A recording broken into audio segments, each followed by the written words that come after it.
Ayushman Bharat scheme को लाया भी इस गर्ज के लिए था कि जो गरीब फैमिलीज़ है, यानी जिनकी इनकम बहुत कम है और इलाज करने के बहाने,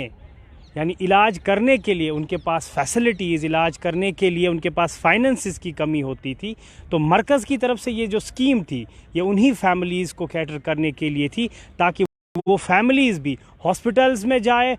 और अपना इलाज मुआवजा जो है वो करवाए। लेकिन जब हम जम्मू कश्मीर के प्राइवेट हॉस्पिटल्स की तरफ नज़र दौड़ाते हैं तो एक चीज़ साफ दिखती है कि आयुष्मान भारत स्कीम के अंडर लूट मचाना, आयुष्मान भारत स्कीम के अंडर सरकारी एक्सचेकर यानी सरकारी ख़जाने को लूटना, ये जम्मू कश्मीर के प्राइवेट हॉस्पिटल्स का जो है रुझान रहा है। इन हॉस्पिटल्स में अगर हम इन हॉस्पिटल्स के नामों पे नज़र दौड़ाए तो जम्मू कश्मीर के बड़े प्रसिद्ध हॉस्पिटल्स के नाम आ जाते हैं, जिनमें सबसे बड़े हॉस्पिटल इब्न सीना हॉस्पिटल हो, क्वालिटी केयर हॉस्पिटल हो, या साथ में नारायणा हॉस्पिटल हो, श्रीनगर का एक प्रसिद्ध हॉस्पिटल फ्लोरेंस हॉस्पिटल हो, बाबा नायक हॉस्पिटल हो, नूरा हॉस्पिटल हो, अनंतनाग में एक और हॉस्पिटल अल नूर हॉस्पिटल हो, जेके मेडिसिटी हो, या साथ में एस्कॉम सिद्रा हो। ये ऐसे बड़े इदारे हैं जहाँ पे जम्मू कश्मीर के कोने कोने से लोग, फार फ्लंग एरिया से लोग जो है इलाज व मुआवजा के लिए दूर दूर से आते हैं। आपको एक बात बता दूं कि जो मरीज़ या जो दूर दराज से आने वाला, जिनको शायद कोई भी बीमारी लाहक हो और इस हॉस्पिटल में अपने पेशेंट को एडमिट करने आते हैं, इस गर्ज से आते हैं, शायद उनका इलाज जो है मुफ्त में हो रहा है, शायद उनका इलाज जो है उनको कोई पैसा खर्चना नहीं पड़ता है। लेकिन आपको मैं बता दूं कि आपके इसी आयुष्मान भारत, जिसको आप गोल्डन कार्ड के नाम से जानते हो, इस गोल्डन कार्ड पे ये हॉस्पिटल जो है सरकारी खजाने पे लूट मचा रहा है। अगर मैं आपको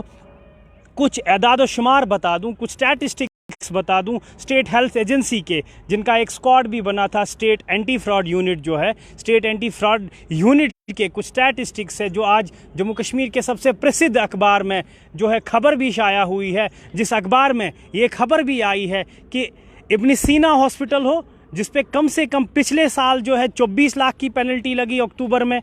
और अगर आप और उस साथ में उनकी एम्पेनलमेंट आयुष्मान भारत में कैंसिल भी की गई थी। आप क्वालिटी केयर हॉस्पिटल की बात करो तो 2 पेनल्टीज़ लगी थी पिछले साल में, जिसमें एक पेनल्टी फरवरी के महीने में जो कम से कम 2 लाख के करीब थी, और दूसरी पेनल्टी जून में लगी थी जो तकरीबन 5 लाख के करीब थी। और फिर बात करूं नारायणा हॉस्पिटल की, जिन पे कम से कम पिछले साल 3 पेनल्टीज़ लगाई गई, जो कम से कम एक पेनल्टी जिसमें फेब के महीने में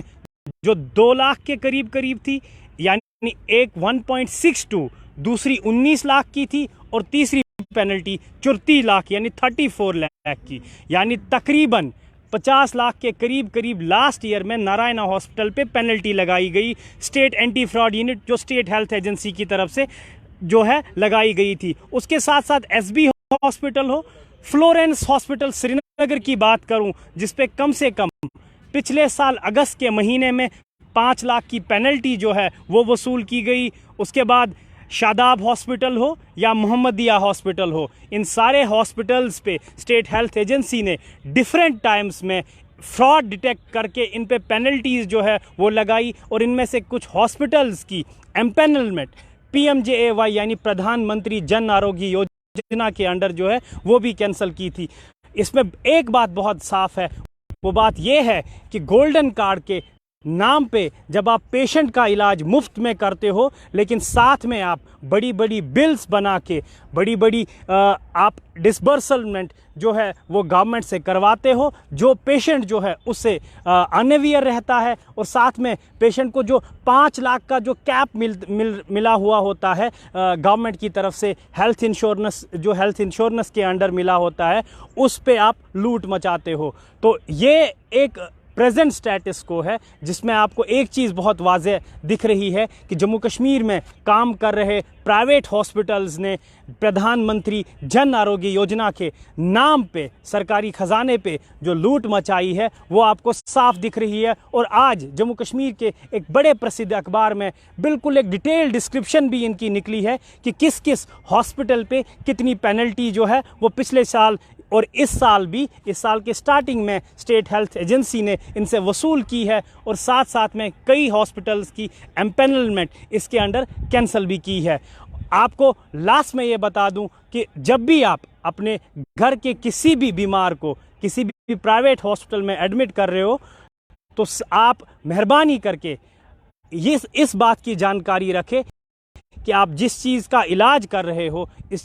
इस इलाज के अंडर बन रहे बिल्स का भी ख्याल रखें कि कितनी बिल वसूल की जा रही है, कितना इंश्योरेंस जो है हमारे कैप से निकाला जा रहा है, इसकी जानकारी ज़रूर रखिएगा।